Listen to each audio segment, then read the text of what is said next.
Hello, everybody, and welcome to another edition of BC Buckets. I'm Matthew Brune, and joining me once again is Colin Mitchell. Colin, today we're going to be talking about Donovan Clingan and Zach Edey, uh, the two players in this draft. I mean, the two tallest players in this draft. I mean, immediately will be two of the tallest players in the NBA. We're going to talk about which one we think is better. We're going to talk about the upside. We're going to talk about the limitations, all that good stuff. I guess just laying the foundation for this, Donovan Clingan is considered by many to be top 6 prospect, Yeah. probably. Mock draft wise, I mean, some people have him going as high as 3. Some people have him going to the Grizzlies at 9. There's a little bit of wiggle room there, but in general, this is a top 10 player to most people's eye. Donovan Clingan. I remember him as a freshman at UConn, a backup, and kind of made some plays. And then this past year was his kind of coming out party on the national championship team. Zach Edey, not back-to-back National Player of the Year. We all know how dominant he's been. So two great college players. Which one do you believe to have the higher ceiling? Which one are you betting on to be the better prospect and the better pro? So I watched Donovan Clingan first when scouting all these players, and I was like, oh, yeah, this guy's going to be pretty good. Like, has all defense potential. Like, if you want to project him that far, like, defensively, I think that's where he's going to make his money. And then I started watching Zach Edey and looking up stuff about Zach Edey. And I personally think Zach Edey does a lot of the things Donovan Clingan does, and we can get into this later, and does some things better than he does. And I don't know why he's not higher on most people's draft boards. So I have him as the better draft prospect. So you have than Edey. Donovan Clingan. I have Edey over Donovan Clingan. Because as we were texting, you were like, "Hey, what do you think about Clingan?" And I was like, I'm not super high on him. Like, I don't see it. And you're like, I don't know. I'm kind of there. Yeah, I mean, I'm not there in terms of what caught your eye five. initially. Like, what was? I think it was I think the main thing that caught my eye was just his defensive impact. Like block percentage, 11%. Like when I was watching him, I was like, this dude could be like a Walker, like make a Walker Kessler type impact when he first gets in the NBA. But then as you're continuing to watch him, and then you start to look at like his stats, you're realizing, oh, he only played 22 minutes a game. He's obviously bigger than Walker Kessler, and I think the main thing that keeps me from buying the upside that a lot of people have is the, I guess, health stuff. And I don't want to say that like he's an unhealthy player, but he's already had foot strains, some injuries. He's not like conditioned the best. I mean, second year made a huge impact for that UConn team, but only played 22 minutes. And when you go to the NBA, the game speeds up. Are you going to be able to play big minutes the rest of the time? And so I think that for me was the biggest thing. And then when you go into defensive versatility, like will you be able to guard the pick and roll like a Gobert or something like that? So that's what a lot of people have his, like, that's what the appeal is to Clingan, is that he's 7'2", and they think he can guard a ball screen, kind of almost to the level of the screen a little bit, like step up higher. He doesn't have to be like fully in drop, like Edey will have to be in a pick and roll. Going off that, I have these two at the same grade. I think I'm gonna have Edey at this moment. I have Edey like one spot over Clingan. Mm-hmm. I think Clingan's defense is very good. I think it's slightly overrated. And that sounds crazy because every person in the country is saying the opposite. They're saying it's underrated. They're saying he's going to be an elite defender at the next level, and the Grizzlies need him, the Rockets need him. Everybody needs him. I see your Walker Kessler point, and I just think Walker Kessler was a better defender out of college at Auburn. Walker Kessler had a 19% block percentage. Walker Kessler was one of the best rim protectors in college basketball history, at least of the modern era. Yes. Like 19%, and then Clingan had 11.5% block percentage. Derek Lively, I was watching our Derek Lively video yesterday because, he had a great game. Or he got hurt, but he's still he's had a great season. And he was at 12.5 block percentage. And I understand block percentage, Clingan was on a team with Stephon Castle and all these players that can defend for the most part. So maybe he didn't have as many opportunities, sure. But like he's not this supernova like black hole. When you get in the middle, you're like, oh, I'm not going up because Clingan's there. Like, yes, he can block shots, but He doesn't jump high. The verticality is not there, which we'll talk about the offense later. But like the vertical threat of like jumping to block a shot is not there for me. Like the ball screen defense, I think is good, is definitely better than Edey's, but at the same time, better than Edey's. What are we really saying here? Because he's not going to switch. He's not going to Yeah. hedge. Yeah. Like maybe he can show slightly and try to get back, but I still don't think he's that quick. Like he's not Victor Wembanyama. He's not these like, or he's not Bam Adebayo. Like he's not these guys that are quick enough to show and recover and do all these things. Like he's gonna be dropped for the most part, but not like fully dropped. So maybe he can take some mid-range jumpers away and show. But like I just think it's the overall activity is good, but it's like the impact is slightly overrated to me. Yeah, and I'm gonna agree and just like I'm gonna agree and then push back on some of your points. So I agree that he's not Walker Kessler. So to get that out of the way, I just think that that would be the type of impact that he could have on a team right away in the NBA in terms of where he could fit. But to push back on the defense, I think he'd be a really good defender in the NBA. I know the 11% block percentage, but players in the other team only shot 43.3% at the rim with him there, and that could be a factor of UConn's defense. But a lot of that was also him just being in the right spots at the right time. And that's what I saw was, yeah, he's not the most explosive vertical athlete. Yeah, he's not going to stay in front of you if on the perimeter, if like a guard swaps onto you or a wing even.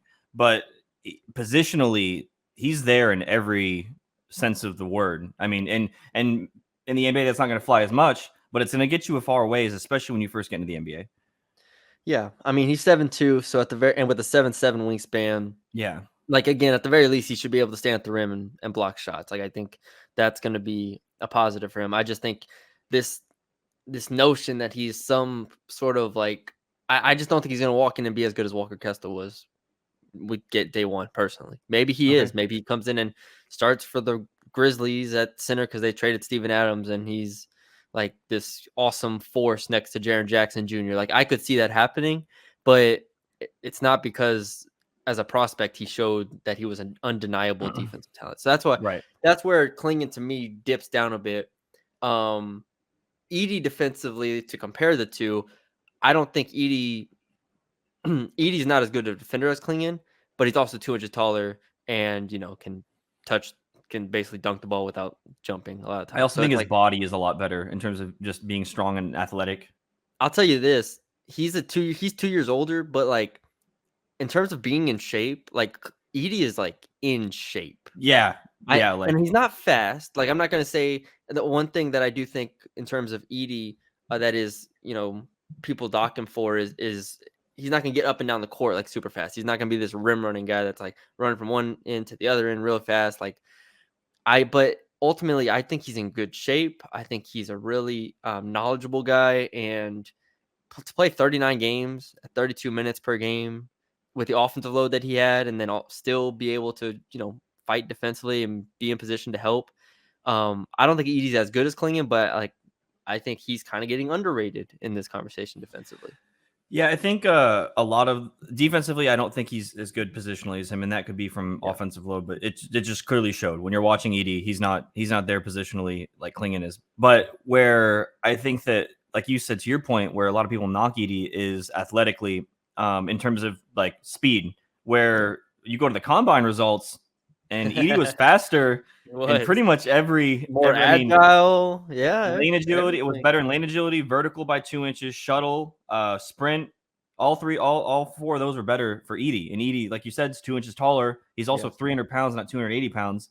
So, and when we get into Edey more, that's where I can explain why I'm rating him so high. But I guess, do you want to get into that now, or do you want to go to offensively on both players? Offensively, we can talk offense. Okay. Offense is the difference here, and this is where I think nobody posts up anymore, right, in the NBA. I understand that, but to have a guy who can catch the ball within 8 feet of the basket, and he's going to make the right decision, and he's going to have great touch. He's going to be able to put the ball on the ground once, go up and finish, dunk, get people in foul trouble, like win against opposing backup bigs. I just think there's a lot of merit to that personally. I think he's like This isn't a comp, but like hell, I watched like Boban Marjanovic going for stretches and like score the ball with ease, and it's like Yeah. I think Zach Edey's a hell of a lot better than Boban Marjanovic. So it's like that touch, that size. I just think to do what he did at Purdue the last 3 years, really the last 2 years especially, but like overall in his career, I just love the touch. He makes free throws, he gets fouled. I mean, 12 and a half rebounds, 25 points. That's not easy.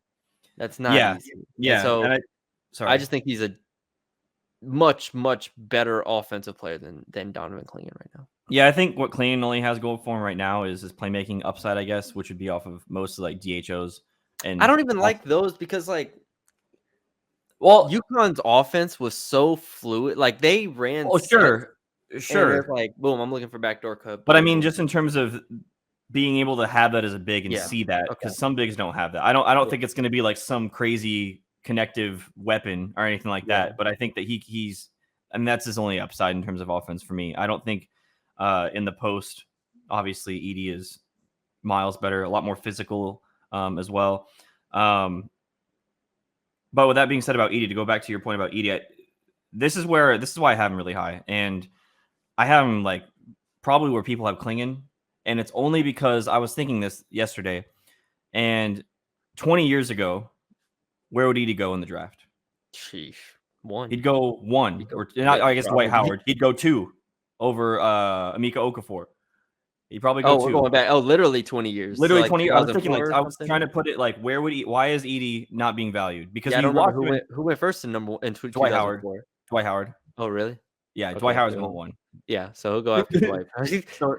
But when you think about that, you go, okay, well, why can't Zach Edey have a career like a Dwight? Not in terms of the way they play, but why can't he play 15 years? Why can't I mean Yao Ming, in terms of weight and stuff. Yeah. But my point is in terms of a role, are you trying to tell me that 2004 Dwight Howard, in terms of just impact of a player, wouldn't go top 10 in this draft? Obviously, he would because just defensively and the freak athlete that was. Yeah. But I think my point is that I understand the point. Zach Edey is also an outlier. It's not like a Donovan Clingan or a Walker Kessler or other centers, Derek Lively or other centers that we've seen in the past, where it's like they fit this mold, they fit this mold, they fit this mold.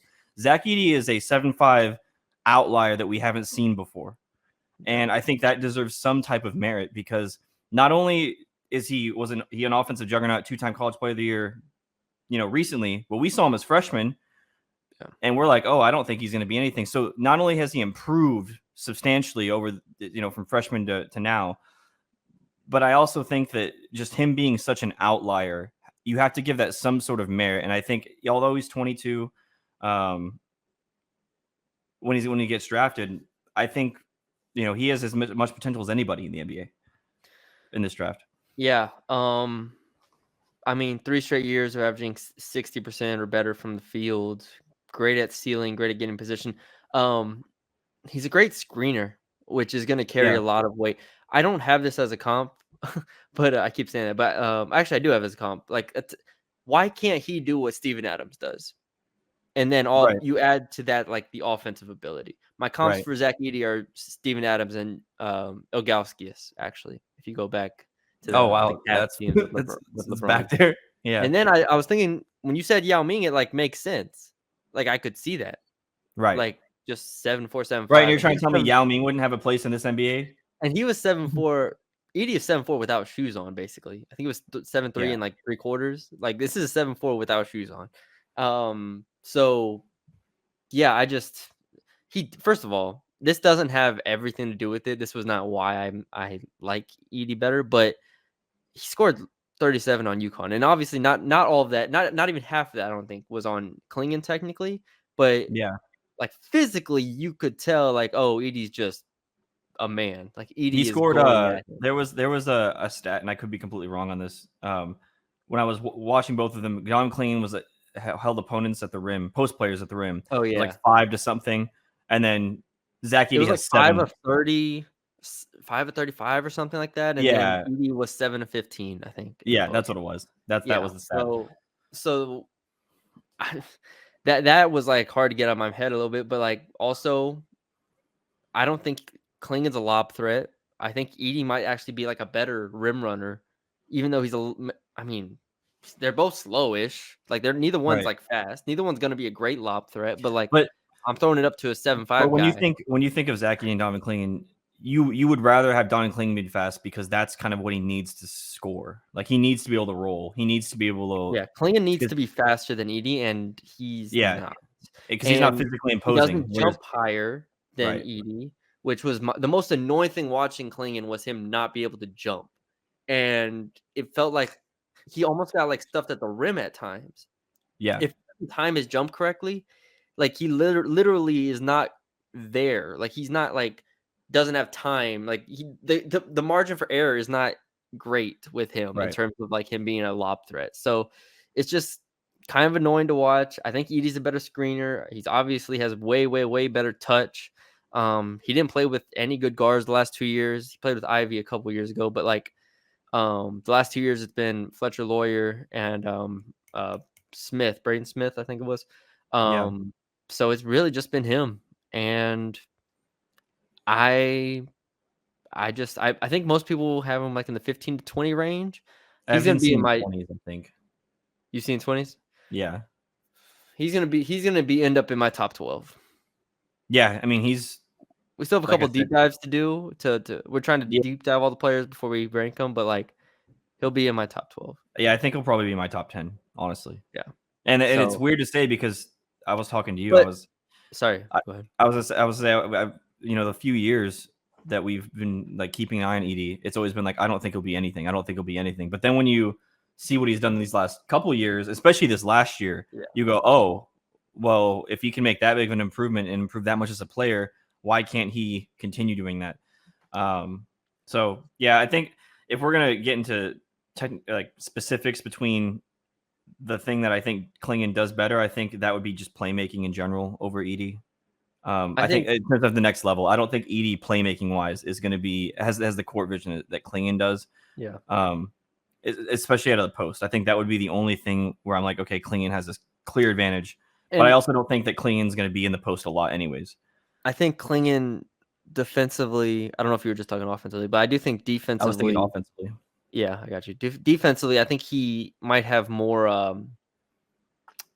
like awareness maybe is the word. I don't know what the word is, but like when you Oh watch him, yeah, he definitely does have a positionally, feel defensively for what's yeah, going on at a high for level, sure, for sure. which is a big deal, which is why he can come in and like if he plays next to Jaren Jackson Jr., it's going to be really fun. Like he'll be good. He'll be able to play.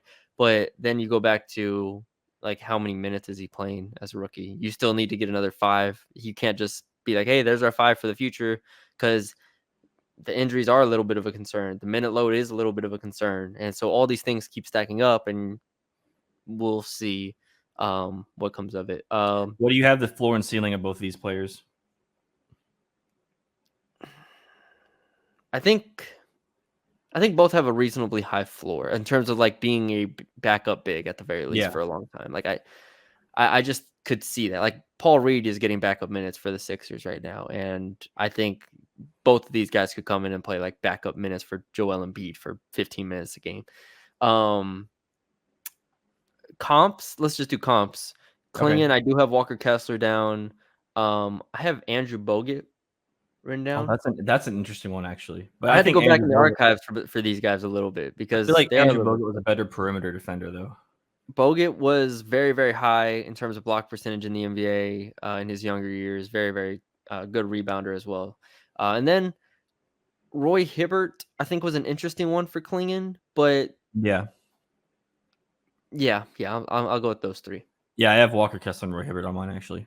Okay. So I agree with you there. For Zach Edey, it's tough because again he's the outlier. But I think like a Jonas Valanciunas, if you're going I to try thought about to that too. think of the type Briefly. of player, I think Edey, like I think Valanciunas is really physical. I think Edey can add the. I don't think he'll get the threes. I know they were trying to like Yeah. say that the threes are going to come, but I think that he can add like a midi, maybe like I'll a tell you, he's 12 a better footer. shooter than Clingan. Oh yeah, I Clingan mean shot like 50, what was it, 58% from the free throw line? yeah, Or 58%. if even that high? Yeah, and Edey shot 71% from the free throw line. Yeah, so I see no reason why he can't come out and step out and shoot 12 footers. Yeah. So I think Jonas Valanciunas is the best comp that I could think of. Edey's screening is very exciting to me because like you give him like an actual guard Oh yeah, instead of the guys that Purdue's had the last 2 years. I think it's going to be kind of exciting. So, All right. That's all we got for y'all today. Hope y'all enjoyed it. Let us know what you think in the comments below. Is it Donovan Clingan or is it Zach Edey? It's gonna be really interesting on draft night to see where Edey goes because he has like a wide range. I could maybe see someone reaching for him at the end of the lottery, but most likely probably in the 20s. So yeah, thank y'all for joining us, and we will talk to y'all later.